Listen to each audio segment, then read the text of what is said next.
dan pemerintah daerah. Yang kedua itu ada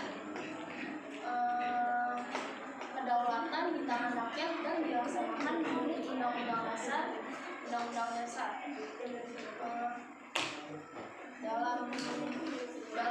pasal 1 ayat 2 Undang-Undang Dasar 1945. Pada pasal ini menjelaskan bahwa pada pasal ini merupakan penjabaran langsung bahwa kedaulatan rakyat pada pasal ini merupakan penjabaran langsung bahwa paham kedaulatan rakyat secara tegas yang dinyatakan dalam pembukaan Undang-Undang Dasar. Bangsa Indonesia yang menganut paham demokrasi meletakkan kedaulatan tertinggi di tangan rakyat, sehingga kedaulatan rakyatlah yang memegang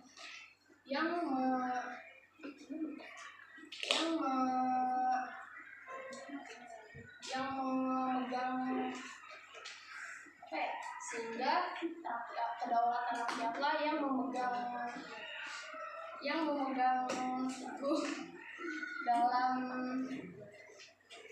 dalam pemerintah dan kekuasaan negara. Terus yang ketiga ada pemerintah. Yang ketiga ada Indonesia adalah negara hukum. Negara hukum adalah negara yang menegakkan supremasi hukum untuk menegakkan kebenaran dan keadilan. Dan tidak ada kekuasaan yang bertanggung jawab. Secara konstitusional, negara Indonesia adalah negara hukum yang dinamis dan negara kesejahteraan. Dalam negara hukum yang dinamis dan luas, penyelenggara dituntut untuk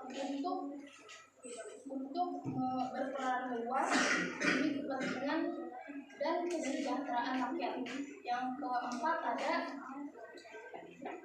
bahwa presiden tidak dapat membubarkan atau membentukkan Dewan Perwakilan Rakyat. Maksudnya ini adalah pada pasal 7C Undang-Undang Dasar 1945. Pada pasal ini bertujuan untuk mewujudkan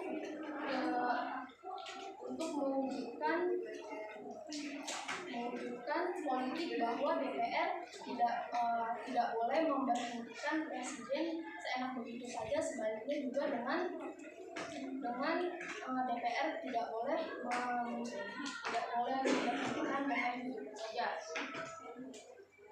Karena DPR adalah salah satu lembaga negara yang mencerminkan kedaulatan rakyat dan di masa yang akan datang, dan tidak boleh terjadi peristiwa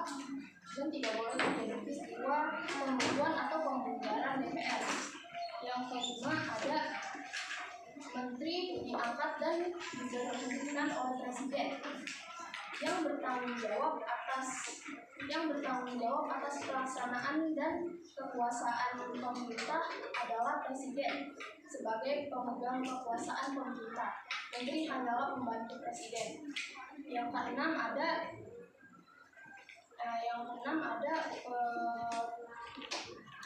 presiden. Yang keenam ada Majelis Permusyawaratan Rakyat. Majelis Permusyawaratan Rakyat hanya dapat memberhentikan presiden atau wakil presiden dalam masa jabatannya menurut Undang-Undang Dasar. Dari prinsip-prinsip ini harus kita yakini bahwa dari prinsip-prinsip ini kita harus meyakini dan kita harus melaksanakannya. Hal ini sangat penting untuk membina dan menegakkan negara yang demokratis dan harmonis berdasarkan Pancasila dan Undang-Undang Dasar 1945. Sekian dari saya.